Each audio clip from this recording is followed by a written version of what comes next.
Mitch, your bowl today. What is about you and the pink ball that just seems to go so well together? Don't know. Just got asked that before. Well, I don't know. I think I've always thought the pink ball behaves a bit more like a white ball than a red. I'm not sure if that means anything with my bowling, but yeah, I guess I've just had a bit of a knack for taking wickets with it. So yeah, it's not that I've changed my game plan because of the pink ball or anything like that. My role's still the same. It's obviously been a little bit different this week with no Josh or Pat, but yeah, it's keep it simple and try and take wickets. And of course, England didn't select a strike spin bowler coming into this game. Can you talk through how valuable it was having Nathan Lyon today? Because obviously he was holding up one end pretty well throughout the day. Yeah, Nath was fantastic. I mean, he's been world class for a long time. He's 400 Test wickets. He knows what he's doing, no matter the colour of the ball. So I thought he was fantastic, especially in that second session.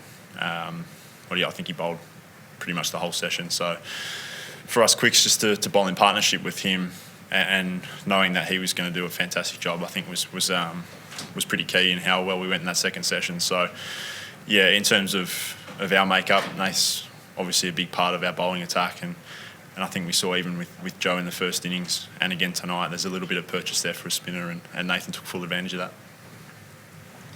Can you just talk us through, Mitch, how impressed you've been by Cam Green's bowling in the last two tests and what the dynamic he adds to your attack, particularly when you're lacking two of your established quicks for this game? Yeah, it's been huge. He's obviously a fantastic talent for a young fella, a big kid. But yeah, I think we saw that last summer how valuable he could be to our attack when you've got someone that's nearly 7 foot who bowls some pretty decent click, get extra bounce from that height. And this summer he's coming to his own again, taking his first wicket now, and a little bit of confidence behind him. He just complements the attack really well. When you've got, obviously he hasn't quite come off with the bat just yet, but we saw some of that talent last summer and obviously through Shield cricket. So an all-rounder of that ability who can bowl quick, get bounce, get key wickets. It's a huge plus to our attack. Hey Mitch, just the dynamics for you of being the lead pacer with one guy having played 2 tests and the other guy on debut. How was that for you? Yeah, it's I guess it was a little bit different for Nathan and I, and I think we kind of mentioned it a little bit in that second session. Obviously we didn't quite bowl the way we wanted to in that first one and sort of let it slip a little bit on the scoreboard and probably searched a little bit for wickets, but I think the way we all came out in that second session, I think Nathan and I probably took it on a little bit on ourselves, being obviously the 2 experienced ones in the attack. Not to say that the other 3 are hugely talented and did a great job today as well, but we've obviously played a few test matches, and I think the way, as I said before, Nathan bowling in partnership with all the quicks was a big key to how we were successful in that second session. And just about how you built up your rhythm, test rhythm this summer compared to, say, the last 2 seasons. 2 seasons ago, you worked a little on your action. Can you just talk us through that? And there was that one spell you bowled at the Ian Healy Oval where you were really steaming in, and from that point on, it looks like you've really taken it up. Yeah, I guess it probably started through the World Cup. I sort of got out of 4 weeks of quarantine and sort of lost my run-up a bit. So it took me a few weeks of the World Cup to find that. So I did a lot of work with Andrew McDonald through the World Cup, through our quarantine back home.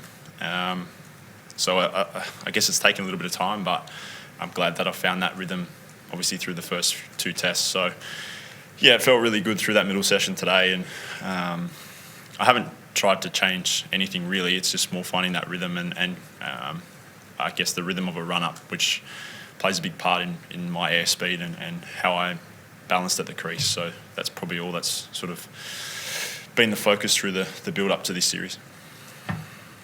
Mitch, just that, I think Cam bowled a couple of overs before the first break and bowled a little bit through the break and then came out and looked like it all clicked for him. I guess you know from your own experience when you've had injuries and you're coming back, sometimes that rhythm and that, your top pace as well, it doesn't necessarily come easily or as soon as you get back on the park. From what I bowled today? And I guess Cam getting into his rhythm in that spell. Yeah, I think he's been fantastic through the first 2 tests, and he showed again today what a huge talent he is, and he can take big wickets. So, Yeah, I think, as you mentioned, it's a bit of a confidence thing for him, but he's only young. He's, his sixth test or something, and he's taking his first wicket and he's bowling good pace. He's probably still growing as a kid too. So, yeah, I think we'll see him evolve over his next few years as a cricketer, not only as a bowler, but, yeah, once he found that rhythm today, he bowled some really high-quality stuff. Obviously, to get the wicket at Joe almost sort of set us on our way after our first session. So, yeah, you'd have to ask him how he felt, but he looked fantastic with the ball today. Mitchell, was there any thought given to following them on tonight? I'm not the captain. Yeah, there was no chat with you guys about how you were feeling, or yeah. Not really. It was more a discussion whether we take the new ball straight away or keep going with Gazza and the old ball. So, yeah, I guess in terms of where it sits now, I think we hold all the cards with when we want to bowl, how big a lead we want to have. Obviously, the night sessions are a big one, or certainly we see them as a big one, as a big striking session, if you like, with a new ball and conditions. So, yeah, certainly we've got a few options on the table now, being batting. And then obviously it would have been a shorter session in the second innings if we'd sent them back in. So I wasn't part of any thought process. But yeah, I think that's where it sits at the minute. We're holding all the cards.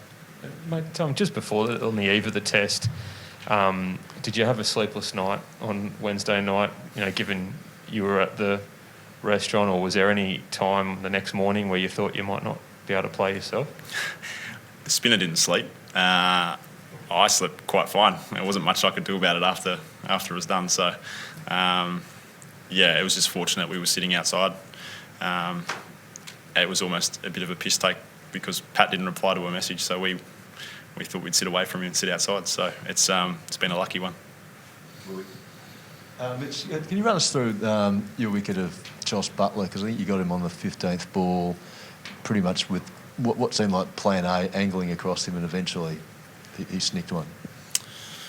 Yeah, that's about it, really. It wasn't much more to it. It was I guess we saw that in the Gabba going across him, and I thought that the pink ball through that middle period was just starting to fade a little bit.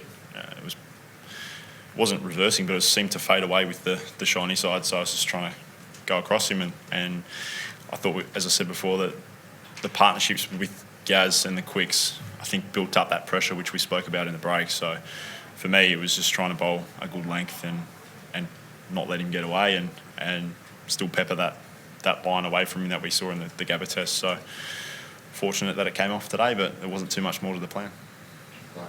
So we're just going back to Wednesday night. Were you actually aware of what was happening with Pat at the time? And as a follow-up, has it changed any of the protocols around the team for this test? We don't go out for dinner now. The test goes until 10:30 or whatever it is anyway. But no, we weren't until we got back to the hotel and sort of knew what was going on. So as far as I'm aware, the protocols were the same. No one broke any rules. We're all still obviously aware that things can be very unfortunate and you get stuck in a few places. I guess guys might be more aware, obviously, in the next two venues, but as far as it goes, it's closed off now. We're here to win a test match. Mick, just going back to that follow-on thing, I think it was this test, Ashes test 4 years ago, there was a bit of discussion because the bowlers weren't consulted about the decision. Has that changed, or the bowlers do get consulted, or normally now you've got a bowling captain, will that become a change, do you think? We've got a bowling captain now, we'll have to talk to him. No, it seemed like Smithy was pretty happy with the way he wanted to go tonight, so I don't know if there was some chat in the break or off-field. There was not too much of a chat between us out there. He was pretty set in his ways, and we weren't going to fight him on that. So, yeah, as I said before, I think in the position of the game we do hold all the cards, and we've got plenty of options to take on the table now. Nice one. Mitch, I know there's a lot made about you on the pick ball under lights and whatnot, but do you feel like you've nailed the art of bowling with it during the day and how to get something out of it during the day? Because you look what you're able to do with it compared to, well, I guess even England was sort of bumping in short because they couldn't get a lot out of it. Other countries do. Do you feel like you've worked it out during the day? don't know if I've worked it out.